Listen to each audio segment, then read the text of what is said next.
सबसे पहले आपको बुलेटिन में फास्ट न्यूज दिखाते हैं। कांग्रेस के पूर्व अध्यक्ष राहुल गांधी वायनाड लोकसभा सीट पर आज अपना नामांकन दाखिल करेंगे। नामांकन से पहले राहुल कलपेटा में रोड शो से अपने चुनावी अभियान की शुरुआत करेंगे। रोड शो में 7 निर्वाचन क्षेत्रों का दौरा राहुल गांधी करेंगे। केंद्रीय गृह मंत्री अमित शाह यूपी के मुजफ्फरनगर में केंद्रीय मंत्री संजीव बालियान के समर्थन में जनसभा को संबोधित करेंगे।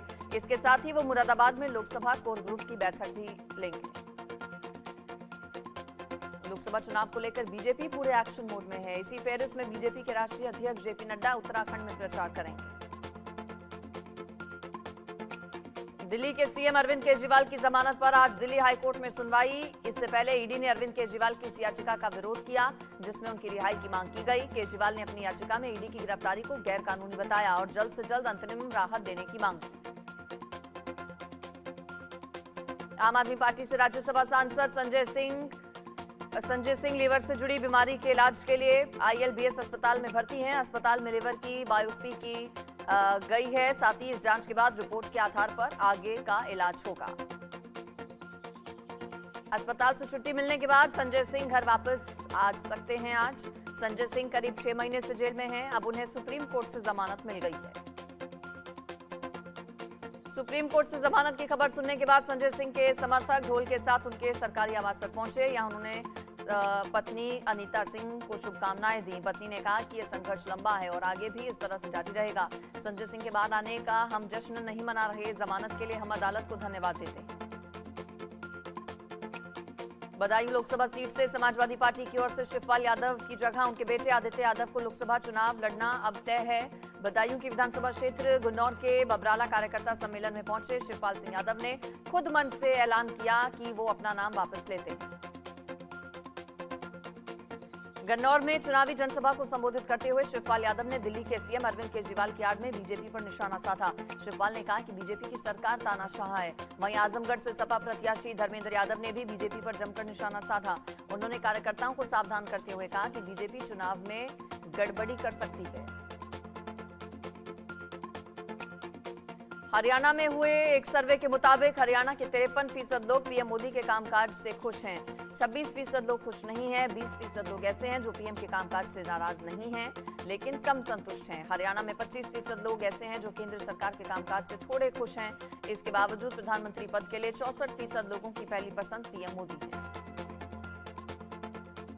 जम्मू कश्मीर के कठुआ में बीती रात पुलिस और गैंगस्टर्स के बीच मुठभेड़ हो गई। कठुआ के सरकारी मेडिकल कॉलेज जीएमसी परिसर में करीब 10:35 पर पुलिस और गैंगस्टर्स के बीच हुई मुठभेड़ में एक police sub inspector Deepak Sharma घायल हो गए। कर्नाटक के रामनगर में होम मिनिस्टर अमित शाह ने रोड शो के दौरान कांग्रेस पर हमला बोला। अमित शाह ने कहा, एक और बेंगलुरु में धमाके हो रहे हैं, दूसरी ओर मुझे अभी खबर मिली कि एसडीपीआई ने कांग्रेस को समर्थन दिया है। अगर ये बात सत्य है तो क्या कर्नाटक की जनता कांग्रेस की सरकार में सुरक्षित रह सकती है? जबलपुर में अपने चुनावी कार्यक्रम से पहले बीजेपी के राष्ट्रीय अध्यक्ष जेपी नड्डा ने पद्मश्री पुरस्कार विजेता डॉक्टर मुनीश्वर चंद्र डावर से मुलाकात की। जेपी नड्डा ने अपनी चुनावी जनसभा के दौरान बीजेपी को वैचारिक निष्ठावान पार्टी बताते हुए विपक्ष की पार्टियों पर निशाना साधा।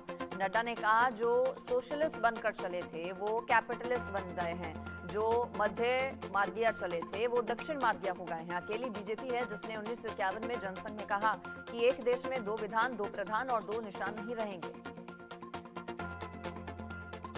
राष्ट्रीय पिछड़ा वर्ग आयोग ने टीएमसी नेता पीयूष पांडा के खिलाफ पीएम मोदी के लिए आपत्तिजनक और जाति सूचक शब्दों का इस्तेमाल करने पर पश्चिम बंगाल के डीजीपी को पत्र लिखा। पत्र में पीयूष पांडा के खिलाफ कार्रवाई की मांग की गई। हरियाणा के सीएम नायब सिंह सैनी ने पीएम मोदी की तारीफ करते हुए कहा, पिछले 10 सालों में हर वर्ग का उत्साह बढ़ाने का काम पीएम ने किया है। महिलाओं में बहुत उत्साह है, गरीबों के चेहरे पर भी मुस्कान है। हमने देखा है कि इन 10 वर्षों के भीतर इस डबल इंजन सरकार ने देश के अंदर 25 करोड़ से ज्यादा लोगों को गरीबी रेखा से बाहर कर दिया है। पश्चिम बंगाल के मेदिनीपुर से बीजेपी उम्मीदवार अग्निमित्रा पॉल ने सूबे की मुखिया ममता बनर्जी पर पीएम आवास योजना के तहत गरीबों को घर नहीं दिए जाने का आरोप लगाया। पॉल ने आरोप लगाते हुए कहा, केंद्र ने योजना के लिए राज्य सरकार को पैसा दिया लेकिन राज्य के गरीबों को आवास आवंटित नहीं किए गए। टीएमसी नेता महुआ मोइत्रा की लोकसभा चुनाव से पहले गिरफ्तारी हो सकती है। कैश फॉर क्वेरी मामले में ईडी ने मोइत्रा के खिलाफ केस दर्ज किया। आरोप है कि टीएमसी नेता ने फॉरेन एक्सचेंज मैनेजमेंट एक्ट का उल्लंघन किया। इससे पहले बीजेपी नेता अग्निमित्रा पॉल ने कहा था कि महुआ मोइत्रा चुनाव से पहले गिरफ्तार हो जाएंगे। पतंजलि के भ्रामक विज्ञापन पर बाबा रामदेव को सुप्रीम कोर्ट से फटकार मिली है। रामदेव ने कोर्ट में हाथ जोड़कर माफी मांगी। सुप्रीम कोर्ट ने कहा ऐसे विज्ञापन पर माफी पर्याप्त नहीं है। मामले में अगली सुनवाई 10 अप्रैल को होगी। पश्चिम बंगाल की मुख्यमंत्री ममता बनर्जी ने जलपाईगुड़ी में आदिवासियों से मुलाकात की। इस दौरान वो आदिवासियों के साथ ढोल बजाते हुए और डांस करते हुए नजर आई। ममता बनर्जी का ये वीडियो सोशल मीडिया पर काफी तेजी से वायरल हो रहा है। लोकसभा चुनाव को लेकर बीजेपी पूरे एक्शन मोड में है। गुजरात के सीएम भूपेंद्र पटेल चुनाव को लेकर बीजेपी का जोरदार प्रचार प्रसार कर रहे हैं। इसी फेरिस में पटेल मेमनगर पहुंचे। यहां पटेल ने अलग अलग समाज के प्रमुखों के साथ बैठक की और संवाद किया। लोकसभा चुनाव को लेकर तेलंगाना के हैदराबाद में केंद्रीय मंत्री जी किशन रेड्डी लोगों के बीच पहुंचे। रेड्डी ने सिद्धार्थनगर के जुबली हिल्स विधानसभा क्षेत्र में चुनाव प्रचार किया। इस दौरान उन्होंने पीएम मोदी की उपलब्धियों को गिनाया। लोकसभा चुनाव में हर उम्मीदवार अपने अपने अंदाज से वोटर्स को लुभाने की कोशिश कर रहा है। इसी फेरिस में बीजेपी नेता निशिकांत दुबे का अनूठा रूप देखने को मिला। निशिकांत दुबे देवधर से एक चाय की दुकान में पहुंचे और फिर चाय बनाने लगे। दुबे की चाय लोगों को खासी पसंद भी आई। उत्तर प्रदेश के गोरखपुर सदर में बीजेपी उम्मीदवार रवि किशन ने भी लोगों को चाय बनाकर पिलाई। इस दौरान रवि किशन ने कहा विपक्ष ने मोदी जी को चाय वाला कहा था। जिसने गरीबी देखी है वही देश को चला सकता है। लोकसभा चुनाव को लेकर समाजवादी पार्टी भी अपने पूरे एक्शन मोड में है। एक तरफ चुनावी रणनीति तो दूसरी ओर मेल मुलाकात का सिलसिला जारी है। इसी फेरिस में समाजवादी पार्टी के मुखिया अखिलेश यादव लखनऊ में इफ्तार पार्टी में शामिल हुए। राजस्थान से कांग्रेस नेता सचिन पायलट ने केंद्र सरकार पर हमला बोला। एक चुनावी जनसभा के दौरान पायलट ने कहा केंद्र सरकार एजेंसियों का गलत इस्तेमाल कर रही है और विपक्ष की आवाज दबा रही है। लेकिन कांग्रेस और इंडी गठबंधन राजस्थान की सभी 25 सीटें जीतेगा। कांग्रेस 5 अप्रैल को अपना चुनावी घोषणा पत्र जारी करेगी। केसी वेणुगोपाल ने सोशल मीडिया हैंडल एक्स पर लिखकर कहा कि देश भर के लोगों के साथ विचार विमर्श के बाद कांग्रेस एआईसीसी मुख्यालय में अपना घोषणा पत्र जारी करेगी। लोकसभा चुनाव से पहले इलेक्शन कमीशन ने बड़ी कार्रवाई करते हुए 5 राज्यों में कई अधिकारियों के ट्रांसफर किए, जिनमें 8 डीएम, 12 एसपी के तबादले हुए। असम के उदलगिरी, बिहार के भोजपुर, नवादा के डीएम और एसपी के भी तबादले किए गए। आरजेडी नेता रोहिणी आचार्य ने कहा मुझे गर्व है कि मैं राबड़ी देवी और लालू प्रसाद यादव की बेटी हूं। मेरी किसी से लड़ाई नहीं है। बिना बीजेपी का नाम लिए रोहिणी ने कहा कि लोग तय करेंगे कि वो लोकसभा चुनाव में 400 का आंकड़ा पार करेंगे या फिर नहीं। केंद्रीय मंत्री और संबलपुर से बीजेपी के लोकसभा उम्मीदवार धर्मेंद्र प्रधान ने उड़ीसा के अंगुल में नृसिंहनाथ मंदिर और मां हिंगुला मंदिर में पूजा अर्चना की। यूपी के कानपुर की राखी मंडी में आग लगने से आसपास के इलाके में सनसनी फैल गई। भीषण आग ने आसपास की कई दुकानों को अपनी चपेट में ले लिया। सूचना पर पहुंची फायर ब्रिगेड ने कड़ी मशक्कत के बाद आग पर काबू पाया। यूपी के मेरठ मवाना थाना क्षेत्र में एक रबड़ गोदाम में भीषण आग लग गई। आग लगने से आसपास के इलाके में सनसनी फैल गई। सूचना पर पहुंची दमकल की गाड़ियों ने कड़ी मशक्कत के बाद आग पर काबू पाया। छत्तीसगढ़ के बस्तर में सूचना के आधार पर डीआरजी, सीआरपीएफ और कोबरा के जवानों के साथ नक्सली मुठभेड़ में 110 से ज्यादा नक्सली ढेर हो गए। नक्सलियों में एक महिला नक्सली भी है शामिल। एमपी के बालाघाट में 2 इनामी नक्सलियों को सेना के जवानों ने मार गिराया। सर्च ऑपरेशन के दौरान जवानों ने सजंती उर्फ क्रांति डीवीसीएम, जिस पर 29 लाख रुपए का इनाम था, और रघु उर्फ शेर सिंह एसीएम, जिस पर 14 लाख रुपए का इनाम था, क्रॉस फायरिंग में ढेर हो गए। बाराबंकी में एक तेज रफ्तार स्कूली बस पलट गई। हादसे में 6 बच्चों की दर्दनाक मौत हो गई। हादसे में 25 से ज्यादा बच्चे गंभीर रूप से घायल। एमपी के जबलपुर में 122 निजी क्लिनिक्स का रजिस्ट्रेशन रद्द किया गया। जिले के सीएमएचओ ने मामले में जानकारी देते हुए कहा जिले में पैथोलॉजी लैब के लाइसेंस रिन्यू नहीं होने और रजिस्ट्रेशन में लापरवाही को लेकर कार्रवाई की गई। ग्वालियर में बीजेपी पार्षद देवेंद्र राठौर इलाके के सफाई कर्मचारियों और अधिकारियों के ढुलमुल और लापरवाह रवैये से इतने परेशान हो गए कि खुद ही गटर में उतरकर गटर साफ करने लगे। बीजेपी पार्षद देवेंद्र राठौर ने नाराजगी जाहिर करते हुए कहा कि शहर की साफ सफाई को लेकर कई बार शिकायत के बाद भी नहीं जब सुना गया तो मैंने ये कदम उठाया। आप सांसद संजय सिंह को जमानत मिलने पर दिल्ली की मेयर शैली ओबरॉय ने खुशी जताई। ओबरॉय ने कहा, आज हमारी पार्टी के नेता संजय सिंह को बेल मिली है। आज प्रमाणित हो गया है कि सत्य में देरी हो सकती है पर सत्य कभी पराजित नहीं होता। लोकसभा चुनाव को लेकर यूपी में सघन चेकिंग अभियान चल रहा है। यूपी पुलिस को तलाशी अभियान के लिए बीएसएफ की कंपनियों का साथ भी मिल रहा है। लखनऊ में एडीसीपी सेंट्रल मनीषा सिंह ने कहा कि हम चुनावों को लेकर मुस्तैद हैं। महाराष्ट्र के पुणे में राजीव गांधी जूलॉजिकल पार्क में जानवरों को गर्मी से राहत देने के लिए एयर कूलर लगाए गए। बाघों तेंदुओं के लिए फॉगर्स की व्यवस्था की गई। हाथियों के लिए छोटे जल निकायों की व्यवस्था की गई।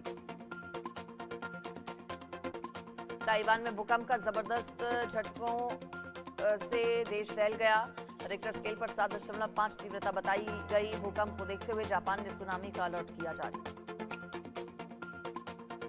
इस्तांबुल के नाइट क्लब में चल रहे मरम्मत कार्य के दौरान मंगलवार को आग लगने से 29 लोगों की मौत हो गई। अन्य कई बुरी तरह से घायल हो गए। कुछ लोगों को पूछताछ के लिए हिरासत में लिया गया। अमेरिकी राष्ट्रपति जो बाइडेन और चीन के राष्ट्रपति शी जिनपिंग ने मंगलवार को फोन पर एक दूसरे से बातचीत की। दोनों नेताओं ने अमेरिका चीन के आपसी रिश्ते में बढ़ते तनाव को रोकने पर जोर दिया। दक्षिण कोरियाई का कहना है कि उत्तर कोरिया ने मंगलवार को बैलिस्टिक मिसाइल का परीक्षण किया। दक्षिण कोरिया ने आरोप लगाया कि किम जोंग उन सुलह की नीति को समाप्त कर रहे हैं। सेनेगल में हाल में हुए राष्ट्रपति चुनाव में विपक्षी उम्मीदवार बसीरो डियोमाये फे को जीत मिली है। वो चुनाव से चंद दिनों पहले तक जेल में थे। बसीरो डियोमाये फे को सरकार विरोधी पोस्ट लिखने के कारण पिछले 11 महीने पहले जेल में डाल दिया गया था। इसके बावजूद उन्होंने सेनेगल के चुनावों में जीत हासिल की। फिनलैंड के एक स्कूल में 12 साल के छात्र ने फायरिंग की। फायरिंग में एक स्टूडेंट की मौत हो गई। इस घटना में 2 छात्र घायल हुए। पुलिस ने मामले की जांच शुरू की। भारत अमेरिकी प्रतिबंधों के बावजूद रूस से तेल आयात कर रहा है। इसी कड़ी में रूसी कच्चे तेल से भरे 4 टैंकर भारत के बंदरगाह पहुंचे। अमेरिका ने इसी साल फरवरी में रूसी टैंकर समूह पर प्रतिबंध लगा दिया था। हालिया समय में अमेरिका में मंदिरों पर हमलों की घटनाएं बढ़ गई हैं। इस बीच 5 भारतीय अमेरिकी सांसदों ने रिपोर्ट मांगी। सांसदों ने पूछा है कि मंदिरों पर हमलों के बाद जांच कहां तक पहुंची और स्थानीय एजेंसियां और एफबीआई ने क्या किया। इन भारतीय अमेरिकी सांसदों का कहना है कि न्यूयॉर्क से कैलिफोर्निया तक मंदिरों पर हमलों की घटनाओं ने हिंदू अमेरिकियों के बीच डर बढ़ा दिया है। इनका कहना है कि हाल के समय में मंदिरों को खालिस्तान समर्थकों ने टारगेट किया।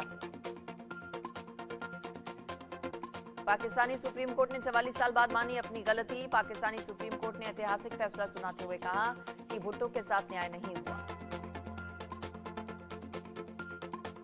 सैन्य तानाशाह जनरल मोहम्मद जिया-उल हक के भुट्टो को सत्ता से हटाए जाने के 2 साल बाद फांसी दी गई थी। साल 2011 में तत्कालीन राष्ट्रपति आसिफ अली जरदारी ने अपने ससुर जुल्फिकार अली भुट्टो की फांसी को हत्या बताते हुए सुप्रीम कोर्ट में याचिका दायर की थी। पाकिस्तान के सीनेट चुनाव में पीएमएल-एन नेतृत्व वाले सत्तारूढ़ गठबंधन को बड़ी जीत मिली है। 19 सीटों पर नतीजे आए। सिंध में पीपीपी को 10 सीटें और पंजाब में पीएमएल-एन ने सभी सीटों पर कब्जा किया। पाकिस्तान में 8 जजों को संदिग्ध पदार्थ युक्त धमकी भरा पत्र मिला। जब 2 कर्मचारियों ने लेटर खोले तो आंखों में जलन हुई। न्यायाधीशों को धमकी भरे पत्र मिलने की पुष्टि हाईकोर्ट के मुख्य न्यायाधीश फारूक ने एक सुनवाई के दौरान की। इस घटना ने पाकिस्तानी न्यायपालिका की सुरक्षा के संबंध में चिंता बढ़ा दी। पाकिस्तान की जेल में बंद पूर्व प्रधानमंत्री इमरान खान की एक और मांग पूरी हो गई है। इमरान खान की पार्टी पाकिस्तान तहरीक-ए-इंसाफ के मनोनीत नेता उमर अयूब खान को निचले सदन का नेता प्रतिपक्ष नियुक्त किया गया। पाकिस्तान ने मंगलवार को भारत पर हथियारों का जखीरा इकट्ठा कर साउथ एशिया की शांति को बिगाड़ने का आरोप लगाया। पाकिस्तान के प्रतिनिधि मुनीर अकरम ने यूएन में डर जताया कि भारत उन पर अचानक हमला कर सकता है। अकरम ने कहा, भारत ने कोल्ड स्टोर्स स्टार्ट जैसी युद्ध लड़ने की नीतियां अपनाई हैं। पाकिस्तान के पूर्व प्रधानमंत्री इमरान खान ने आरोप लगाया कि उनकी पत्नी बुशरा बीबी को मारने की साजिश रची जा रही है। तोशाखाना भ्रष्टाचार मामले की सुनवाई के दौरान इमरान ने जज नासिर जावेद राणा को सूचना दी कि बुशरा को जहर दिया गया था। इमरान खान ने कहा कि अगर बुशरा बीबी को कोई भी नुकसान पहुंचता है तो इसके जिम्मेदार पाकिस्तान के सेना प्रमुख को ठहराया जाना चाहिए। इमरान की पत्नी बुशरा बीबी को उनके निजी आवास पर बनाई गई उपजेल में कैद किया गया है। शैतान ने कई दिनों तक बॉक्स ऑफिस पर राज किया, लेकिन हालिया रिलीज फिल्म क्रू ने सारा खेल बिगाड़ दिया। करीना कपूर, कृति सेनन और तब्बू स्टारर क्रू ने आते ही बॉक्स ऑफिस पर कब्जा कर लिया और सारा बिजनेस हथिया लिया। रिलीज के 5 दिनों में क्रू ने डोमेस्टिक बॉक्स ऑफिस पर करीब 35 से 36 करोड़ का बिजनेस किया है, लेकिन बॉक्स ऑफिस पर क्रू के लिए आने वाला समय कठिन होने वाला है, क्योंकि ईद पर 2 बड़ी फिल्में रिलीज हो रही हैं। विद्या बालन और कार्तिक आर्यन मिलकर भूल भुलैया 3 में खूब धमाल मचाने वाले हैं। इस बार एक नई 2 मंजुलिका होंगी, यानी माधुरी दीक्षित भी भूत बनने वाली हैं। हालांकि इस खबर पर अब तक मेकर्स की तरफ से मुहर नहीं लगाई गई है। इस साल कई बड़ी साउथ की फिल्में आने वाली हैं। इस लिस्ट में पहला नाम पुष्पा द रूल का है। फिल्म का टीजर आने वाला है, जबकि फिल्म 15 अगस्त को रिलीज होगी। मनोज वाजपेयी और प्राची देसाई की नई फिल्म साइलेंस 2 का दमदार ट्रेलर आउट हो गया है। फैन साइलेंस 2 के ट्रेलर और एसीपी अविनाश मनोज वाजपेयी की जमकर तारीफ कर रहे हैं। प्रियंका चोपड़ा के भारत आने की वजह अब सामने आई है। प्रियंका चोपड़ा अपने भाई के रोका सेरेमनी में शामिल होने के लिए भारत आई थी। इसमें दो भाई और होने वाली भाभी को रोका सेरेमनी की तस्वीरें शेयर कर बधाई थी। बॉलीवुड एक्ट्रेस हुमा कुरैशी अपनी कमाल की एक्टिंग के लिए जानी जाती हैं। हाल ही में एक्ट्रेस ने अपने नए लुक की झलक फैंस के साथ साझा की। इस लुक को देखने के बाद फैंस उनकी तारीफ कर रहे हैं। एक्टर और प्रोड्यूसर अरबाज खान ने पिछले साल मेकअप आर्टिस्ट शुरा खान से शादी की थी। अब दोनों के एक वीडियो की जमकर तारीफ हो रही है। दरअसल अरबाज खान भीड़ के बीच में अपनी पत्नी शुरा खान को प्रोटेक्ट करते नजर आते हैं। बॉलीवुड एक्टर आयुष्मान खुराना ने लोकसभा चुनाव 2024 के मद्देनजर लोगों से उनके मतों का सही इस्तेमाल करने का अनुरोध किया। उन्होंने भारतीय चुनाव आयोग के साथ मिलकर मुहिम चलाई। ऑस्कर जीतने वाली ग्रेटा गेरविंग की मूवी पर कोलंबियन सुपरस्टार शकीरा ने निशाना साधा। शकीरा ने बार्बी की आलोचना की और कहा कि ये फिल्म उनके बेटों को अपमानजनक लगी। आईपीएल ने मंगलवार को बेंगलुरु में खेले गए मैच में लखनऊ ने पहले बल्लेबाजी करते हुए 181 रन बनाए। जवाब में आरसीबी के बल्लेबाज फ्लॉप साबित हुए और टीम 28 रनों से मैच हार गई। आरसीबी की हार की सबसे बड़ी वजह तेज गेंदबाज मयंक यादव बने। मयंक यादव ने 4 ओवर में 16 डॉट गेंद फेंकी और उन्होंने 15 रन देकर 3 विकेट हासिल किए। मयंक यादव के कहर से पहले लखनऊ के ओपनर क्विंटन डिकॉक ने 5 छक्कों के दम पर 56 गेंदों में 81 रनों की पारी खेली। निकोलस पूरन ने भी 21 गेंदों में 40 रनों की पारी खेली। आईपीएल का 16वां मैच केकेआर और दिल्ली कैपिटल्स के बीच शाम 7:30 बजे से विशाखापट्टनम के राजशेखर रेड्डी स्टेडियम में खेला जाएगा। 17 अप्रैल को होने वाला केकेआर राजस्थान रॉयल्स के कार्यक्रम को बदल दिया गया है। अब मैच 16 अप्रैल को कोलकाता के ईडन गार्डन में खेला जाएगा। दिल्ली कैपिटल्स और गुजरात टाइटंस का मैच 16 अप्रैल को होना था, लेकिन अब इसे बदल दिया गया है। अब ये मैच 17 अप्रैल को अहमदाबाद के नरेंद्र मोदी स्टेडियम में होगा।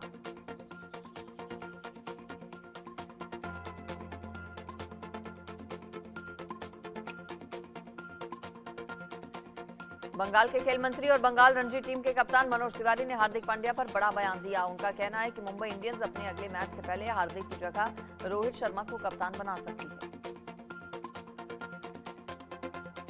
हार्दिक पांड्या ने टीम की लगातार हार के बाद ट्वीट किया। ट्वीट में उन्होंने मुंबई इंडियंस टीम की फोटो डाली है, जिसके साथ लिखा है कि मुंबई टीम हमेशा से वापसी करती आई है और उन्हें यकीन है कि एक बार फिर से टीम वापसी जरूर करेगी। इंग्लैंड के कप्तान बेन स्टोक्स ने आगामी T20 वर्ल्ड कप से अपना नाम वापस ले लिया है। इसके पीछे का कारण उन्होंने अपनी फिटनेस को बताया। अखिल भारतीय फुटबॉल महासंघ के सदस्य दीपक शर्मा को सस्पेंड कर दिया गया है। उन पर नशे की हालत में महिला खिलाड़ियों से मारपीट करने का आरोप लगा था।